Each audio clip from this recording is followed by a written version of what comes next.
It was the 1960s.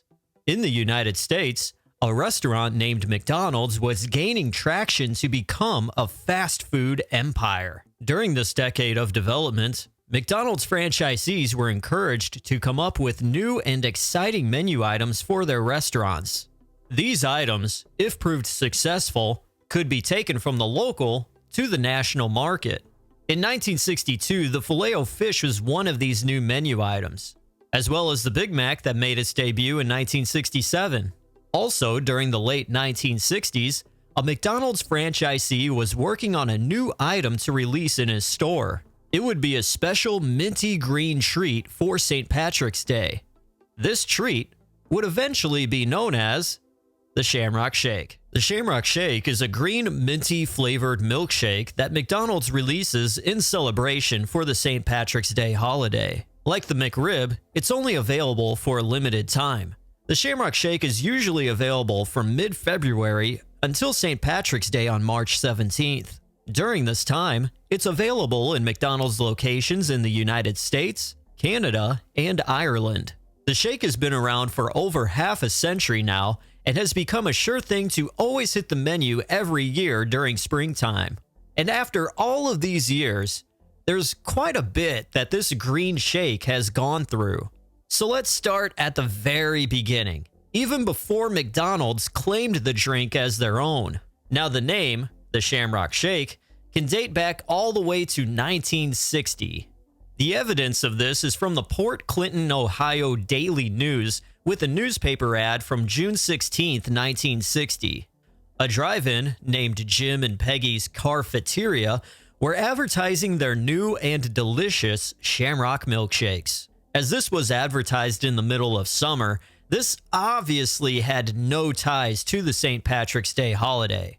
But just by name alone, this is one, if not the first mention of the name the Shamrock Shake.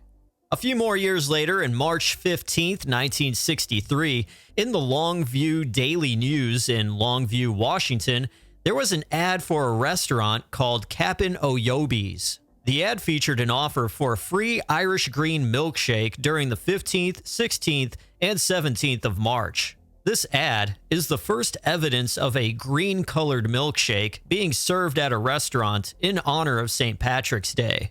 And then 5 years later, March 16, 1967, a drive-in restaurant named Sandy's advertised a Shamrock Special Shake in the Gazette in Cedar Rapids, Iowa. And it was this year, 1967, when McDonald's got into the game. The origin of the McDonald's Shamrock Shake starts in the mid-1960s by McDonald's franchisee Hal Rosen. Harold Rosen, or Hal as people called him for short, was raised on and worked at his family's dairy plant in Pittsburgh, Pennsylvania. After high school, he attended college at Pennsylvania State University, where he graduated with a Bachelor of Science degree in food technology and specialization in dairy manufacturing. After college, Hal fell in love with a woman from Springfield, Massachusetts, and wound up moving to that area. Upon moving there, his first job was at the dairy company Seal Test. He went on to operating a frozen custard stand, then a restaurant, until he eventually opened up his first McDonald's in Enfield, Connecticut, a suburb of Springfield, Massachusetts. With his experience growing up in dairy manufacturing, he applied it to coming up with ideas for his McDonald's location in Enfield. In 1967, he was thinking of something fun in milkshake form for St. Patrick's Day. After going through a few different versions of recipes, Hal wound up mixing green food coloring, mint flavoring, all within a vanilla milkshake. And that's how the Shamrock Shake from McDonald's was born. The green color of the milkshake represents the country of Ireland, the origin of the St. Patrick's Day holiday. In Hal's own words, he stated, "It really didn't take that much." Originally called the St. Patrick's Day milkshake, it was first served at Hal's Enfield, Connecticut location. It was only available the day before and the day of St. Patrick's Day, 1967. The advertising for the first release of this shake was very tame, with just a few signs inside the store, leprechaun decorations, and the employees wearing bowler hats. The shake was met with huge success. So, St. Patrick's Day 1968, it was sold again in many other locations within the local area. Also, that same year in 1968, A&W root beer stands were selling a shake that was explicitly named the Shamrock Shake.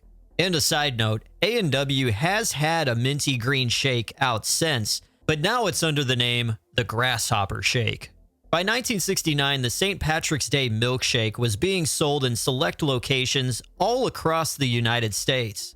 And then also in 1969, there was a drive-in in Bismarck, North Dakota called the Autodine, which was giving away their own Shamrock Shake for St. Patrick's Day. Then in 1970, a big important year for the Shamrock Shake. After 3 successful years of regional markets selling the shake, McDonald's corporate officially added it to its menus in many more markets across the United States. And now, pause. We're going to stop at 1970 for a bit longer, as there are some things to sort out history-wise on the origins of the Shamrock Shake. Now, if you search online about the history of the Shamrock Shake, you will eventually read 2 stories of how the shake was invented. The first one, which is the correct story, which is officially on the McDonald's website, is that Harold Rosen did create it and started serving it in 1967. Now, there's a second story out there, which is false, and it's that it was created by Rogers Merchandising from Chicago in 1970. Now, why did this Rogers Merchandising origin story come to be? Rogers Merchandising out of Chicago, Illinois, specialized in promotions for big companies, from McDonald's to Burger King to even AT&T. And as they did work for McDonald's for promotions, they mistakenly got credit for creating the Shamrock Shake on a few websites. The claim lives on in plenty of food blogger news websites that have simply copy and pasted the history from another website with the Rogers Merchandising story. But nowhere does it state officially on any official website that Rogers Merchandising created the Shamrock Shake. Now, why is this mishap of them getting the credit in the first place? Well, around this time, 1970, Rogers Merchandising was involved with promoting the Shamrock Shake officially, and that is why they were given credit by default for creating the shake. And while we're on the subject, if you are to dig into the history of the Shamrock Shake, you're also going to come across claims that there was lime sherbet instead of mint in these early years of the shake. Now, there are precisely 0 newspaper articles or advertisements across the country at this time specifying that this happened. The only instance of a Shamrock Shake being made with lime sherbet comes from a newspaper recipe specifying lime sherbet as one of the ingredients in making a homemade Shamrock Shake. Now, as this recipe might have been a popular ingredient in homemade Shamrock Shakes, it was never used in a McDonald's Shamrock Shake. Okay, unpause. Back to 1970. McDonald's corporate added the St. Patrick's Day Shake to many menus in locations all across the United States. This first official year of the shake was crazy, as McDonald's corporate decided to take the mint flavoring out of the shake. This wound up making the St. Patrick's Day milkshake simply a vanilla milkshake with green food coloring. In 1971, it was official that the St. Patrick's Day milkshake was renamed the Shamrock Shake. The proof of this is from an ad from a Logansport newspaper which advertised the shake. It read that if anyone who visited McDonald's named Patrick or Patricia with a proof from an ID would receive a free green Shamrock Shake. Even without the mint flavoring, the Shamrock Shake saw more success as a fun, festive drink for the holiday. In 1972, a newspaper article from Ohio read, "McDonald's Shamrock Shakes. Just for the fun of it, sip a McDonald's Shamrock Shake. Green and whipped to triple thick goodness.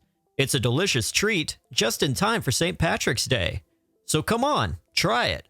Take your whole family to McDonald's for our Shamrock Shakes." In 1973, the mint flavoring was finally added back into the shake, and evidence of mint returning is from a newspaper advertisement from Kenosha, Wisconsin, dated March 14, 1973.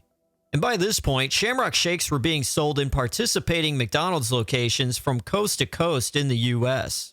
In early 1974, Fred Hill, a football player for the Philadelphia Eagles, had a daughter who was battling leukemia. As Hill and his family wanted to stay close to his daughter while she went through treatments, they would camp out in the hospital's waiting rooms for days.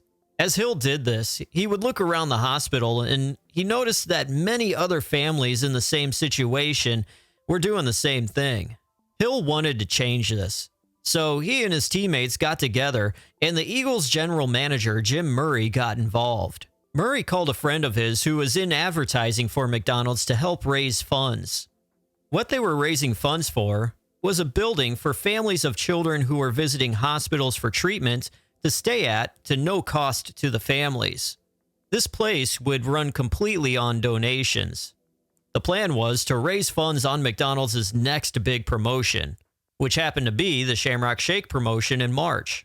So during the 1974 season of the Shamrock Shake, every sale of the shake had a portion of the money go to the cause. By the end of the promotion, they had raised up enough funds from so many sales of the Shamrock Shake that they were able to purchase a 4-story building in Philadelphia, Pennsylvania. This building was then called the Ronald McDonald House, which this first house started the Ronald McDonald House charity.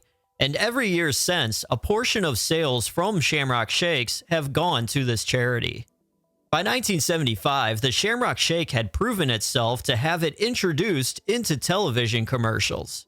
The first commercial featured Ronald McDonald along with Grimace, a large purple taste bud in McDonald land. This is when Grimace's uncle, Uncle O'Grimacy, the mascot for the Shamrock Shake, was introduced. Uncle O'Grimacy was green and furry, and he wore a green hat and vest decorated in shamrocks. His backstory was that he lived in Ireland and would visit his nephew Grimace every year for St. Patrick's Day, bringing along Shamrock Shakes. In 1977, the Uncle O'Grimacy balloon/hand puppet was made available, and this was essentially a plastic baggie in the shape of Uncle O'Grimacy that would first start off as a balloon, but if someone wanted to use it as a hand puppet, they could cut a line at the bottom of the bag, removing the neck of the balloon part. There were also green Uncle O'Grimacy rings given away as well. By the end of the 1970s, the Shamrock Shake was served in a majority of McDonald's restaurants in the United States and Canada. In 1980, McDonald's added a new Shamrock-style dessert to their menus. It was called the Shamrock Sundae. It was made up of vanilla soft serve, topped with green minty shamrock syrup. This new menu item failed miserably. The Shamrock Sundae had extremely low sales compared to the Shamrock Shake. McDonald's discontinued the Shamrock Sundae in the following years. This made 1980 the only year that the sundae was made available. Also in 1980, plastic Uncle O'Grimacy cups were given away to people who ordered a Shamrock Shake. By the early to mid-1980s, the character of Uncle O'Grimacy was phased out. Now, there is a rumor as to why Uncle O'Grimacy was phased out. The rumor is that there was a person wearing an Uncle O'Grimacy costume during a promotional event and said some things that tied the man playing Uncle O'Grimacy to the IRA. Now, this is false as well, and it's all rumors. Now, realistically, McDonald's just didn't want to continue with a mascot for the Shamrock Shake. And now we get into the 1990s. And if you do search the history of the Shamrock Shake, there's going to be many places that will claim that the shake was completely gone from McDonald's menus during the 90s. Well, I could say from my own memories and looking through newspapers, this is also another false claim that's floating around online.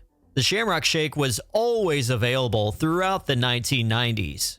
It might have seemed like it was gone to some, as availability of the shake varied by every location, but it was still there. The Shamrock Shake made it through Y2K unscathed, and the 2000s, it was being seen every year early spring. Throughout the 2000s, it was seen as the typical seasonal menu item. No big extra changes. All was calm and well. In 2010, the world's largest Shamrock Shake, and I say that with air quotes, was leaned on its side, made it to look like it dumped all the shake into the Chicago River. It was a 24-foot tall plastic cup that contained a green cloth that was then poured beside the Chicago River, making it look like it turned it green.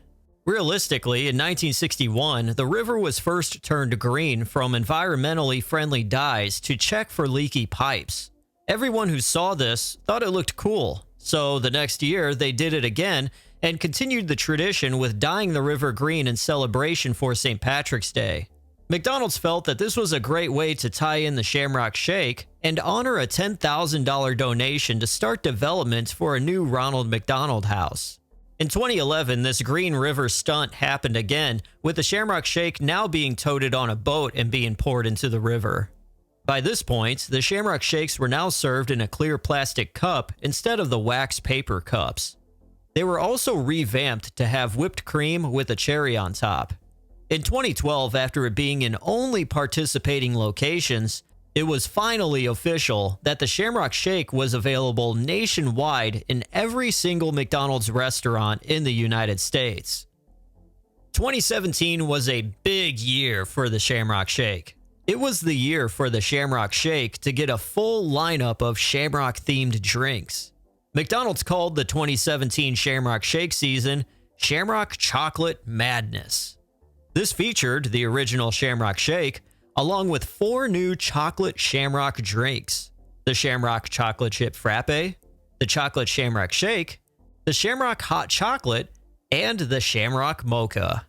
And that was not all.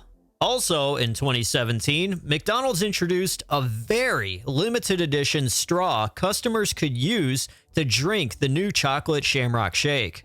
It was called the Straw, short for suction tube for reverse axial withdrawal. There were only 2,000 of these straws made and only given out at certain McDonald's locations. The straw was designed by top engineers, and it was in the shape of the letter J, which made the customers get equal amounts of chocolate and mint in each sip. This was the only year that the straw or the 4 chocolate Shamrock drinks were officially available. And then in 2017, we go over to Ireland, which McDonald's made a huge advertising mistake. McDonald's posted on their Twitter page, quote, "When your Shamrock Chocolate Madness plays all the right chocolatey mint notes." The quote had a 10-second video attached to it, which showed a man with a red beard sipping on a shake with 3 larger straws poking from it. This was to make it look like he was playing a bagpipe with his chocolate Shamrock Shake. Now, along with this video, Stonehenge was behind him. Now, as bagpipes are Scottish and Stonehenge is in England, this got many Irish people upset over the lack of geographical correctness with relating to Ireland. How McDonald's resolved this problem was that they simply deleted the tweet. By 2018, only Shamrock Shakes came back with no more cherries on top. In 2019, Shamrock Shakes were available during the usual season, but they were also available in September in Philadelphia. This was to commemorate the beginning of the Eagles' NFL season. It came back in this rare out-of-season instance, and it was called the Eagles' Favorite Shake. In February 2020, for the Shamrock Shake's official 50th anniversary, the Oreo Shamrock McFlurry debuted.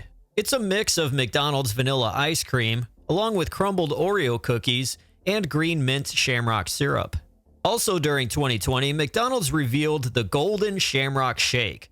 This was a Shamrock Shake cup that was made of 18-karat gold and encrusted with yellow diamonds that made up the golden arches. There were also white diamonds and emeralds circling the bottom and the top rim of the cup. There were 2 of these Golden Shamrock Shake cups available, and they were estimated to be $90,000 each. One was put up on the online auction site eBay, to where all of the money made from the auction would be given to the Ronald McDonald House. The second cup would go to one lucky winner from a drawing from everyone who ordered a Shamrock Shake or an Oreo Shamrock McFlurry through the McDonald's mobile app. Also, at some point in 2020, Travis Scott and McDonald's collaborated to make Shamrock Shake shorts.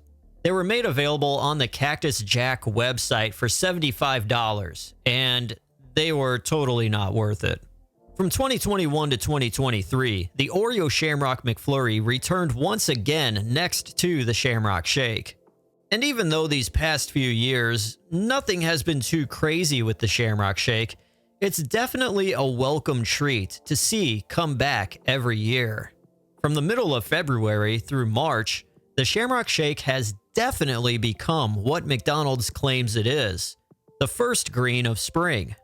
And after its name and flavor changes, false origin stories, expensive cups, overly engineered straws, and anticipation every year for its return, the minty green substance that McDonald's calls the Shamrock Shake has become one of the greatest things to look forward to at the beginning of every year. Unless you don't like mint.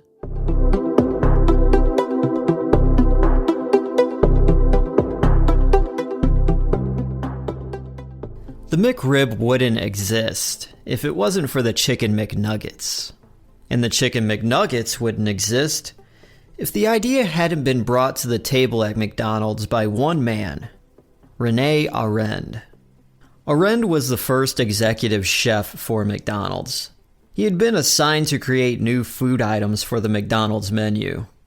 To give you a little background about Arend, he graduated first in his class of the College Technique de Strasbourg in France.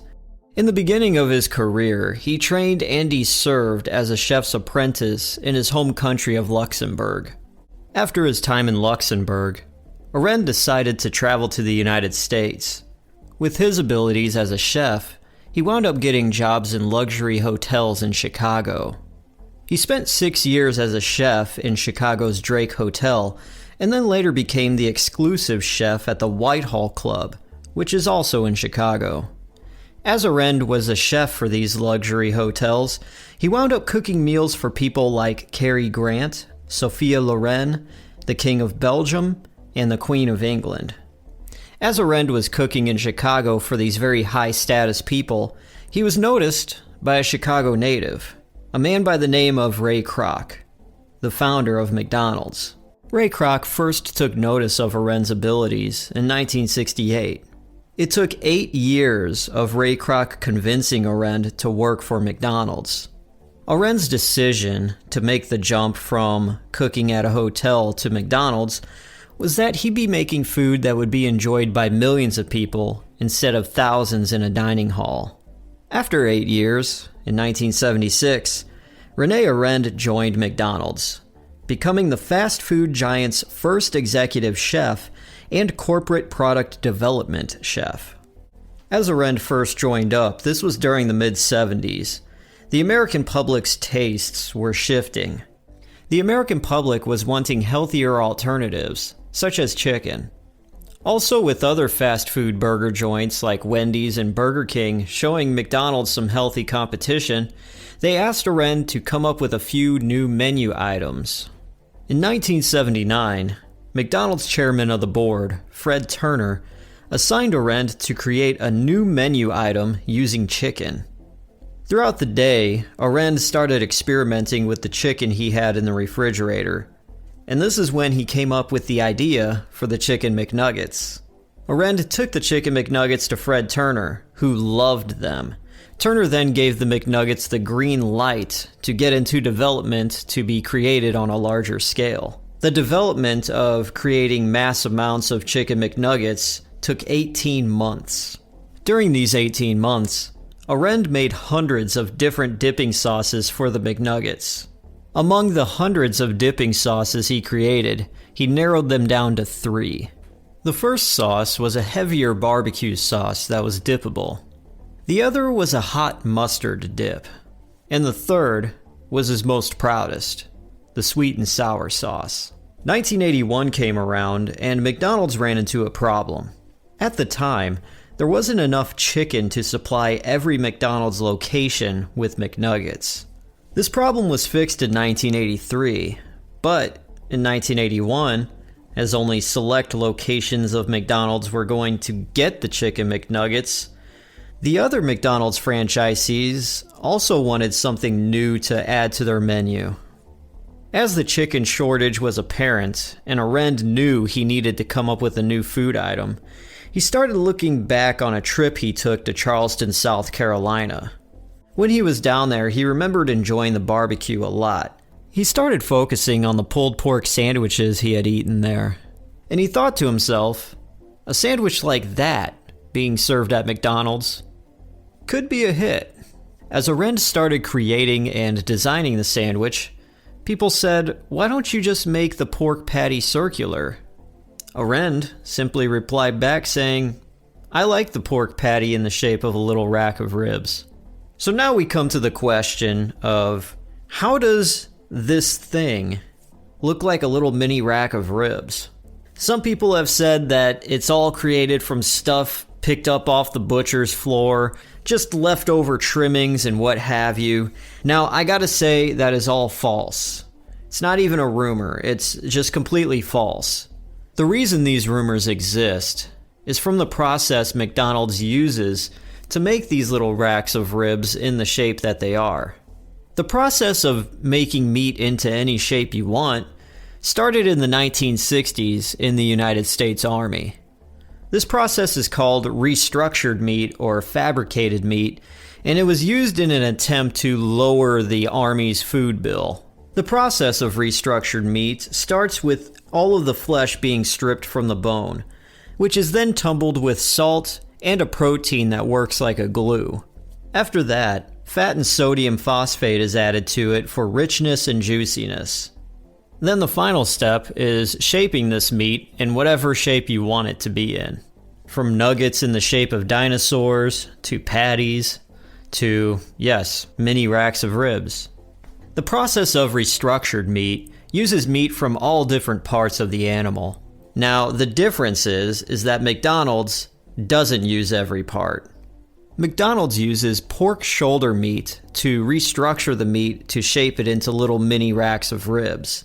So all of the rumors of McDonald's using meat scraps is from the association of the process that they use to make the meat into the McRib shape. So now we looked at the traditional way of how restructured meat was made. Let's take a look now at how the McRib is made, step by step. So step 1, the McRib comes from chopped pork shoulder. Step 2, it's then seasoned and ground up. Step 3, the meat is then put into these little mini rack of rib shaped molds. And then step 4, it's flash frozen, put into bags, and then ready to be shipped. Now this entire process of going from chopped meat into a little mini rack of ribs takes only 45 minutes. So there you go. If you ever come across someone online being snarky, wanting to bash the McRib, saying it's mystery meat, you can now set them straight. 1981, the McRib is sold for the first time in test markets in the Midwest. This included cities like Kansas City and St. Louis. The results from testing came back positive. People were ordering and they liked it. In early 1982, the McRib was nationwide. A little under half of all McDonald's stores were carrying the McRib. And then the next few years, more McDonald's locations were carrying the McRib as well. But there seemed to be a problem. McDonald's was seeing a pattern that the McRib was kind of a one-time deal per customer. By 1983, McDonald's owners weren't happy with the sales of the McRib. One newspaper from 1983 said that the McRib was a, quote, McFlop. Going from 1984 to 1985, sales were dropping more and more, and McDonald's locations were taking the McRib off of their menu. So by the end of 1985, the McRib was discontinued from its place as a full-time menu item. And then, after the McRib was pulled, it only returned when McDonald's felt like making it a limited time thing. As the McRib was just a promotional item, individual McDonald's locations had the choice to carry it or not. From 1985 through the early 1990s, the McRib was available for a limited time, but not in all locations. This is when the McRib started getting a very loyal fan base, where people would go crazy looking for the McRib, trying to find it wherever they could when it was available. And if you were one of these people in search of the McRib, your prayers were answered when in 1994, McDonald's made the McRib nationwide once again in promotion for the live-action movie, The Flintstones. After this promotion, and up until 2004, the McRib continued to pop up in certain locations for limited times. By 2004, McDonald's knew that they would always be bringing back the McRib, only out for a limited time, because they had the idea now that the McRib sold a lot better if they only had a certain time window it was available. November 1st, 2005. McDonald's announced that the McRib was going away forever after a McRib farewell tour. Along with this, McDonald's created a website with a petition to save the McRib. The next year, on October 16, 2006, a website for the McRib Farewell Tour 2 popped up. The next 2 years after that, 2007, 2008, McDonald's did the same kind of promotion with the McRib Farewell Tour 3 and 4. All of this was basically to promote that the McRib was available once again. That's all it really was. So from then, all the way up until today, the McRib has seen its return almost every time towards the end of the year, or close to it. Sometimes coming back as early as October, or a little later, as the McRib made its return for 2020 on December 2nd. Arend said that the McRib's initial failure is that the American market wasn't into pork as much as the burgers McDonald's offers. That may be true for the long haul, but as the McRib now has a legendary status as it returns every single year, I say regardless, if you're a fan or not, the McRib will live on and light a glow upon everybody's face when it returns year and year again. When it comes to McDonald's and its variety of menu items, some items make an appearance every year for only a limited time. Most will think of the McRib that returns yearly from October through November.